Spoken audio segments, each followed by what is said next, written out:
Crônicas do Amanhecer, por Feijão Centro Espírita Allan Kardec de Balneário Gaivota, 23 de fevereiro de 2021.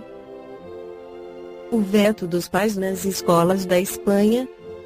Leila Guerreiro escreveu para o jornal espanhol El País dia 6 de março que um partido político, ultradireitista Vox, promove na Espanha a implementação do veto parental para se opor à doutrinação e ideologia de gênero que nossos filhos sofrem nos centros educacionais, contra a vontade e contra os princípios morais dos pais. Propõe que, no caso de qualquer matéria, palestra ou oficina cujo tema afete questões morais socialmente controversas ou sobre sexualidade que possam ser intrusivas à consciência e à intimidade de nossos filhos, seja solicitada uma autorização expressa dos pais. Uma convicção se desprende do texto citado que todo pai sabe com certeza o que é conveniente para seus filhos e que estes, além disso, devem compartilhar seus princípios morais. É uma ideia estranha. A Convenção sobre os Direitos da Criança considera meninos e meninas sujeitos de direito e não meros objetos de proteção. Meus pais não pensaram nisso quando penduraram na cama do quarto deles que lugar um pergaminho com as palavras de Khalil Gibran: teus filhos não são teus filhos. São filhos e filhas da vida. Você pode lhes dar seu amor, mas não seus pensamentos. Pois eles têm seus próprios pensamentos. Eu dizia que meus pais não pensaram nisso quando penduraram o quadrinho porque a convenção foi assinada em 1989, quando eu já tinha saído daquela casa havia 5 anos, mas principalmente porque eles não eram tão progressistas na hora de cuidar do ímã e das aparências e idade para ter namorado, comprimento da minissaia estavam longe desse olhar zen e tentavam impor sua vontade. Minha reação, estrategicamente baseada no quadrinho, era gritar: eu não sou vocês e faço o que quiser. Eu não fiz tudo o que queria. E eles também não. O resultado não foi tão ruim. Mas muitos pagam essa convicção de que todo pai sabe o que é conveniente para seus filhos com sangue e saúde psíquica. Em abril de 2019, a ONG Save the Children alertou que 1 em cada 4 crianças espanholas sofre violência de seus responsáveis legais, abusos físicos e psicológicos. Em 1 de cada 4 famílias os pais se impõem pela força, com a certeza de saber o que é melhor. Porque, como disse Negan em The Walking Dead, temporada 9, você nunca acha que está do lado dos maus, sempre acha que os seus são os bons. Eu, por exemplo, penso que os bons foram a minha professora de história que arriscou a pele em abril de 1982, o tenente-coronel Galtieri, chefe da ditadura que governou a Argentina entre 1976 e 1983, acabara de declarar guerra ao Reino Unido invadindo as Ilhas Malvinas.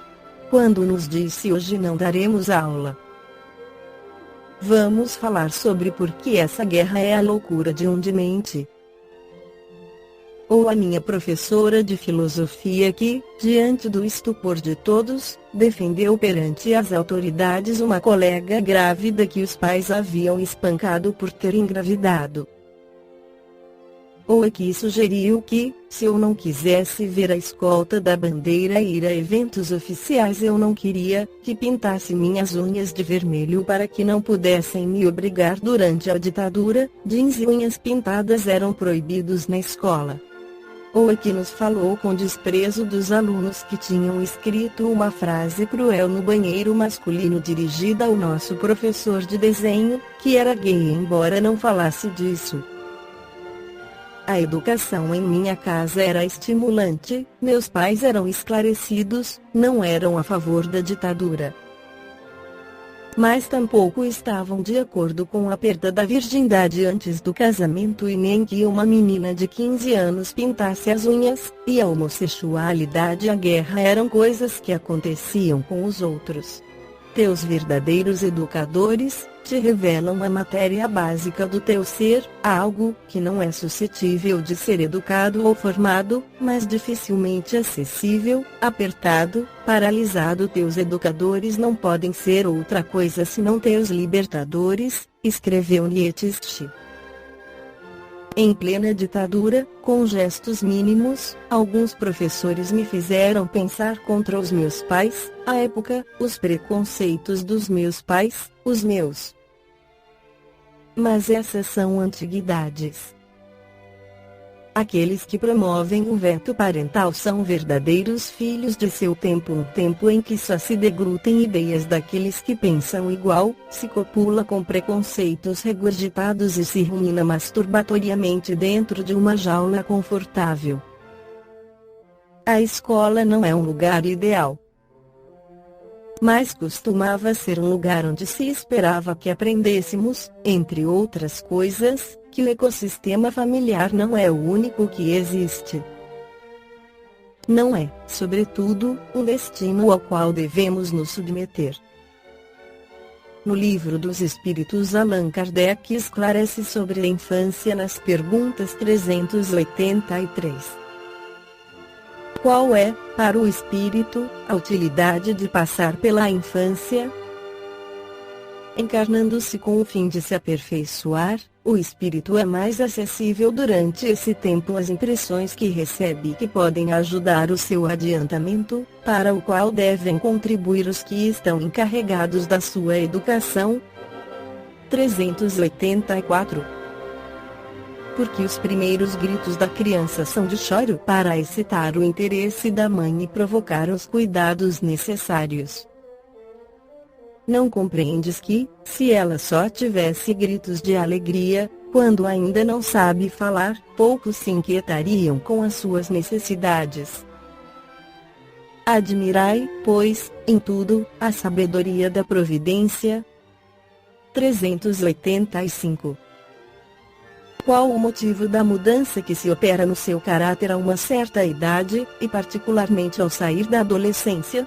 É o espírito que se modifica. É o espírito que retoma a sua natureza e se mostra tal qual era. Não conheceis o mistério que as crianças ocultam em sua inocência, não sabeis o que elas são, nem o que foram, nem o que serão, e no entanto as amais e acariciais como se fossem uma parte de vós mesmos, de tal maneira que o amor de uma mãe por seus filhos é reputado como o maior amor que um ser possa ter por outros seres. De onde vem essa doce afeição, essa terna complacência que até mesmo os estranhos experimentam por uma criança? Vós sabeis? Não, e é isso que vou explicar. As crianças são os seres que Deus envia novas existências e, para que não possam acusá-lo de demasiada severidade, dá-lhes todas as aparências de inocência. Mesmo numa criança de natureza má, suas faltas são cobertas pela não consciência dos atos. Esta inocência não é uma superioridade real, em relação ao que elas eram antes, não, é apenas a imagem do que elas deveriam ser, e se não o são, é sobre elas somente que recai a culpa. Mas não é somente por ela que Deus lhe dá esse aspecto, é também e sobretudo por seus pais, cujo amor é necessário à fragilidade infantil. E esse amor seria extraordinariamente enfraquecido pela presença de um caráter impertinente e acerbo, enquanto, supondo os filhos bons e ternos, dão-lhes toda a afeição e os envolvem nos mais delicados cuidados. Mas quando as crianças não mais necessitam dessa proteção, dessa assistência que lhes foi dispensada durante 15 a 20 anos, seu caráter real individual reaparece em toda a sua nudez. Permanecem boas, se eram fundamentalmente boas, mas se irisam sempre de matizes que estavam na primeira infância. Vedes que os caminhos de Deus são sempre os melhores, e que, quando se tem um coração puro, é fácil conceber-se a explicação a respeito. Com efeito, ponderai que o espírito da criança que nasce entre vós pode vir de um mundo em que tenha adquirido hábitos inteiramente diferentes. Como quereríeis que permanecesse no vosso meio esse novo ser, que traz paixões tão diversas das que possuís, inclinações e gostos inteiramente opostos aos vossos? Como quereríeis que se incorporasse no vosso ambiente, senão como Deus quis, ou seja, depois de haver passado pela preparação da infância? Nesta vem confundir-se todos os pensamentos, todos os caracteres, todas as variedades de seres engendrados por essa multidão de mundos em que se desenvolvem as criaturas.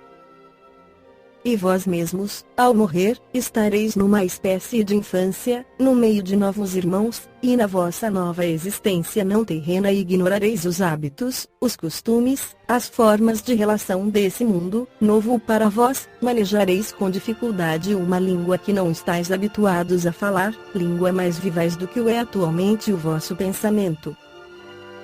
A infância tem ainda outra utilidade: os espíritos não ingressam na vida corpórea senão para se aperfeiçoarem, para se melhorarem. A debilidade dos primeiros anos os torna flexíveis, acessíveis aos conselhos da experiência e daqueles que devem fazê-los progredir.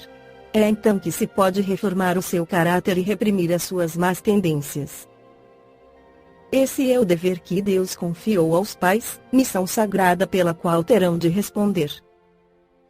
É assim que a infância é não somente útil, necessária, indispensável, mas ainda a consequência natural das leis que Deus estabeleceu e que regem o universo. Os pais e os professores espíritas devem ponderar sobre este item e os que se lhes seguem. O Espiritismo vem abrir um novo capítulo da psicologia infantil e da pedagogia, mostrando a importância da educação da criança não apenas para esta vida mas para sua própria evolução espiritual. No futuro, quando a reencarnação se tornar crença comum, devem os conceitos de educação não somente das crianças mas de todos os espíritos encarnados no planeta Terra. Esta foi a crônica do amanhecer de 23 de fevereiro de 2021. Por Feijão Centro Espírita Allan Kardec de Balneário Gaivota. Que a paz esteja com todos.